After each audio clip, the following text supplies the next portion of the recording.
আজকে ঠাকুরের 137তম শুভ জন্ম মহামহোৎসব সারাদিনব্যাপী মানে খুব সমারোহে উৎসব পালিত হচ্ছে।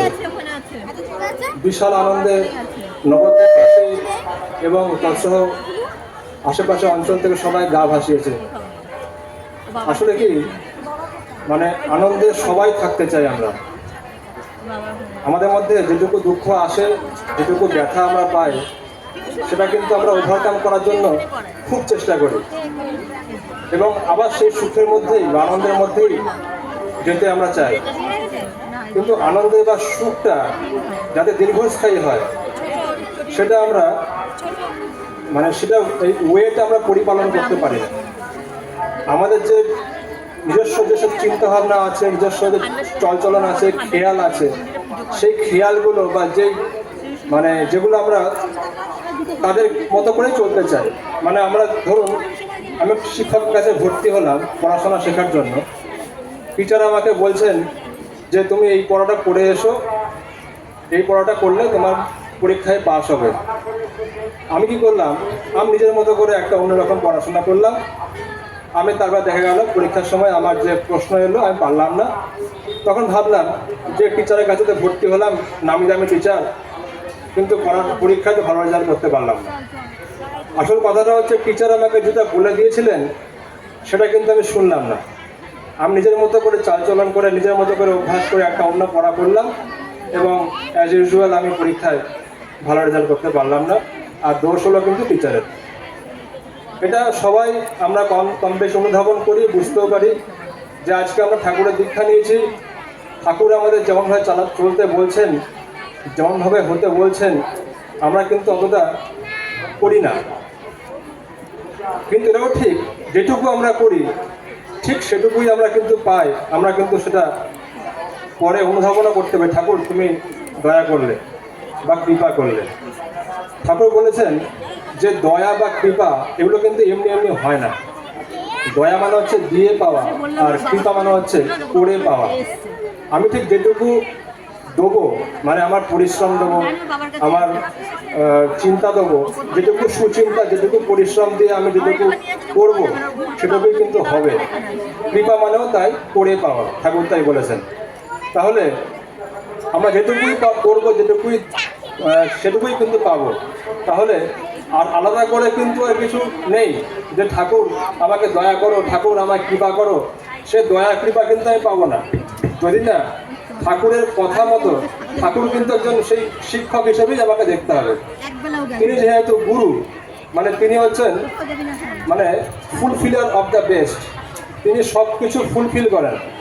আমার ভেতরকার যা যা কিছু আছে তিনি সেগুলোকে আরও বাড়িয়ে তোলার চেষ্টা করেন।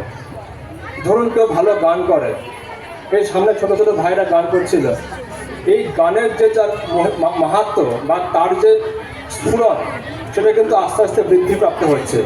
আজকে কত মানুষ সেই ছোটো ছোটো ভাইগুলো গান শুনছে, তাহলে তার মধ্যে সেই গানের বিকাশটা কিন্তু হয়েছে এবং ঠাকুরের দয়ায় সেটা হয়েছে বা কৃপায় সেটা হয়েছে। সে যেটা করেছে বলেই সে কিন্তু পেয়েছে।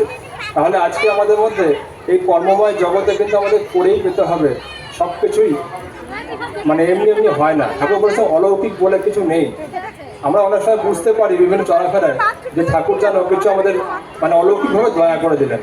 আসলে কিন্তু তা নয়। আমি ঠাকুরের জন্য বা আমি ভালো কাজের জন্য কিছু যদি করে থাকি, সেটুকু আমার সঞ্চয় আছে। সেই সঞ্চয় থেকে কিছুটা আমার হয়তো সেখানে অ্যাডজাস্ট হয়ে গেল। আমার যেটুকু করা আছে সেইখান থেকেই কিন্তু আমার প্রাপ্তির যোগ। গত রবিবার দিনকে আজকে যে ইউথ কনফারেন্স হচ্ছে, সেই ইউথ কনফারেন্সের যদি বলা যেতে পারে ইন্ডিয়া যাকে আমরা ইউথের একজন কর্ণধার ভাবতে পারি, সেই মানুষটার জন্মদিবস ছিল। স্বামী বিবেকানন্দের জন্মদিবস ছিল গত রবিবার। তার যে সেই আহ্বান, তার যে ক্ল্যারিয়ান কল, তিনি বলছেন arise, awake and stop not till your goal is reached. তিনি বলছেন যুবক ভাইদের জন্য, শুধু যুবক ভাই নয়, যুবক ভাই একটা সিম্বল এখানে, সমস্ত মানুষের জন্য তিনি বলছেন যে প্রত্যেককে জেগে ওঠো, তাদের চেতনায় তারা সমৃদ্ধ হও, চেতনায় তোমরা জেগে ওঠো, এবং স্টপ নট, এবং তোমরা থেমো না till your goal is reached. আমাদের গোল কি, আমাদের লক্ষ্য কি? আমাদের লক্ষ্য হচ্ছে সেই আমাদের প্রাপ্তি। সেই প্রাপ্তিটা বিভিন্নভাবে হতে পারে। কেউ মনে করে পরীক্ষায় ভালো ফল করলাম, এটা আমার গোল। কেউ মনে করলো ভালো চাকরি হলো, এটা আমার গোল, এটা আমার লক্ষ্য। কিন্তু লক্ষ্য কিন্তু আলটিমেট গোল কিন্তু সেই ঠাকুরের চরণেই ফিরে যাওয়া, সেটা হচ্ছে একদম আলটিমেট গোল। সেই গোলে যেতে গেলে কিন্তু আমাদের সেই সারা জীবনময়, আমি হয়তো একটা ভালো চাকরি পেয়ে গেলাম, কিন্তু চাকরি পাওয়ার পরে আমি দেখলাম ঠাকুরের জন্য অনেক কাজকর্ম করেছি, যাক চাকরি পেয়ে গেছি, ব্যাস এইবার আমার জীবন নিজের মতো চলতে পারলেই ভালো।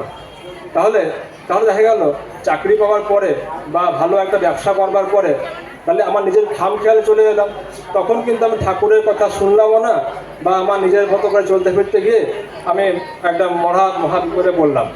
তখন কি হয়?